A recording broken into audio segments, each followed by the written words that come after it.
Olha só, são duas questões, Lázaro. Primeiro, esta agenda não é a nossa agenda, não é a agenda da cidade.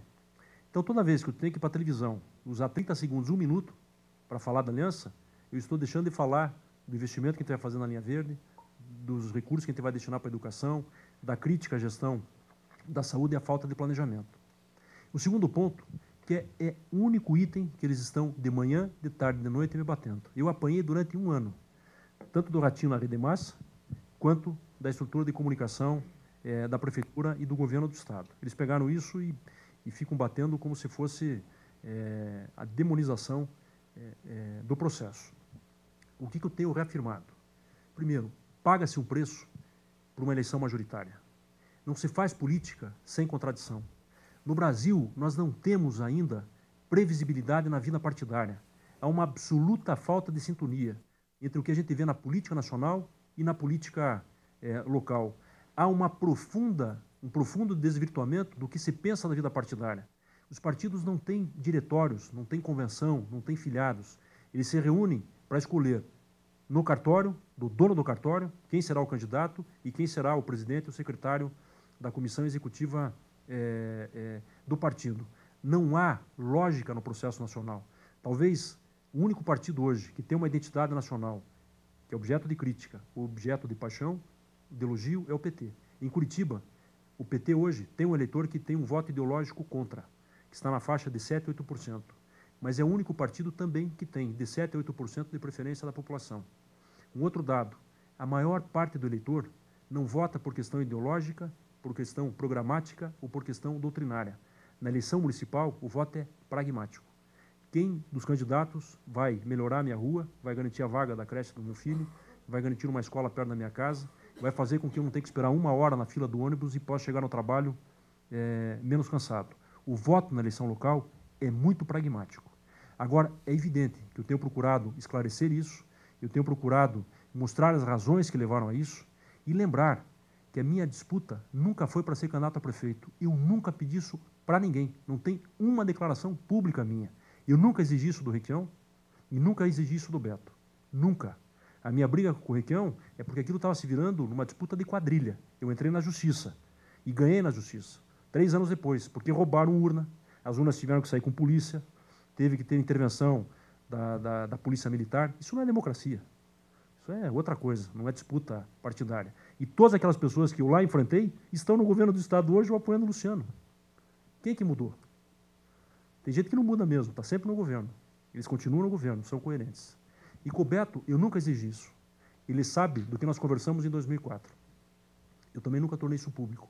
Ele sabe o que foi em 2008 e sabe o que foi em 2010. E sabe por que não aceitei ser secretário de Estado. Isso não é desprezo, não é soberba. Seria uma coisa prepotente da minha parte. Mas duvido que alguém tenha negado um convite para ser secretário de Estado com um projeto político no Paraná. Eu o neguei. Não foi, insisto, desprezo ou desconsideração, porque tinha, entre outros, um compromisso, para que eu assumisse a comissão provisória do PSDB na capital para reconstruir o partido e pensar num projeto político. Eu fui vetado pelo Derosso e pelo Luciano. Por isso que eu falei que eles são ambos faces de uma mesma moeda. E tornei público que era um silêncio constrangedor. Por quê? Não tinha discussão, não tinha convocação de partido, não tinha eleição de delegado e o prazo estava terminando. Tinha 2 opções. Ou voltava a criar carneiro, e olha, dependendo do que aconteça, ou buscava uma alternativa. E foi essa alternativa que eu busquei. Tentar um bloqueio até o final, construir uma aliança. Eu sou muito grato ao PV, pessoas formidáveis. Olha, guarde esse nome, a deputada Rosane Ferreira. Uma pessoa de uma postura exemplar. Ela é uma exceção também do que a gente vê na vida pública. A direção do PV aqui da cidade, um pessoal de primeira linha, gente que faz política com projeto.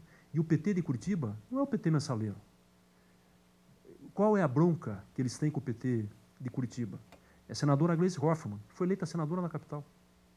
Ela compõe um grupo de vereadores, está aqui o Johnny, o Pedro Paulo, a professora Josete, 3, né? O que tem contra os 3? O que eles fizeram de errado? Até esse dia eu falei, puxa, mas se tivesse gente radical ainda, seria bom, né? O que eles fizeram de errado? Eles votaram bons projetos para a cidade, fizeram um contraponto na Câmara. E quando estourou o escândalo da Câmara, Quem foram os primeiros a assumir uma posição? Além dos três, o Paulo Salamuni, do PV, a Renata Bueno, do PPS, isso merece também uma outra avaliação, mais enfim, mas pessoas que tomaram posição. É muito ruim, a gente tem que discutir na política isso. Eu confesso que fico constrangido quando a gente está em público e alguém diz, olha, esse é honesto, é ético e é correto. Isso virou qualidade, não pode ser. Essa postura da Câmara, isso é muito ruim, é agenda policial, não é agenda política. Então a minha rebeldia não foi contra a decisão partidária, mas foi contra esta forma autoritária e cartorial. Com relação ao projeto, é claro que eu tenho disposição, mas não se faz uma campanha só com disposição. Tem que ter uma campanha desta magnitude, uma estrutura. Olha, hoje eu passei a tarde, porque nós precisamos fechar a conta dessa semana de R$150 mil. É brincadeira perto do que estão gastando. Eu estou com 100 pessoas contratadas na rua. A maior parte é um trabalho voluntário. Daí as pessoas me ligam, puxa, eu passei na Visconde e não vi cavalete teu. Eu falei, graças a Deus não voto o cavalete. Mas é o efeito psicológico. Como é o efeito da comunicação de uma pesquisa? Isso não é briga de anjo. Não tem escoteiro nessa disputa, nem freira. Vocês acham que as rádios de Curitiba ganham verba de quem? Da Prefeitura e do Governo do Estado. Qual televisão de Curitiba tem autonomia para um debate local? Talvez a Rede Globo, mas ela não entra num debate desse porque é o formato da emissora. Qual que entra para valer? A Bandeirantes? A SBT? É isso que está em jogo. Quais jornais de Curitiba? Tem mais de 70 jornais do bairro. Quem que paga esses jornais? Olha, sem brincadeira. A gente fica num lado romântico, deixando que a política é só um conceito de ideias. O dia que o Brasil for a Suíça, poderá ser. Mas até chegar lá, eu lamento, mas está virando briga de quadrilha. E, infelizmente, uma parte expressiva da sociedade que tem conhecimento está legitimando esse processo. Eu estou em paz. Eu acho que o pior é se eu não fosse candidato. Além de eu ficar no arrependimento, poderia ser cobrado por covardia. Agora não tenho obrigação da vitória. Que eu sei também que o custo da vitória não é brincadeira. E eu estou muito em paz, que é uma aliança bonita, limpa, séria. Em momento algum o PT condicionou em nada. É um projeto político que está sendo construído. O PV não condicionou em nada. E tem quadros. Você acha que uma pessoa como Johnny Stica não pode participar de uma prefeitura? Com a formação que tem? O PV, com as pessoas que tem quadros que podem dar contribuição. E a cidade está na hora de oxigenar. O que ocorreu na Câmara é parte visível de uma estrutura que está viciada. Eu, num determinado momento, acreditei no Bento. Eu dei um exemplo aí para vocês. Olha, eu já estou acostumado, mas esse final de semana picharam na casa da mãe. Domingo de manhã entregaram uma revista, eu do lado do Cachoeira. Olha que minha mãe também já está vacinada para isso. A minha esposa, recentemente casada, mas já me conhece há tantos anos, chega em casa, o carro dela riscado, pichado, com folheto apócrifo contra mim. Então, para a família, desestabiliza.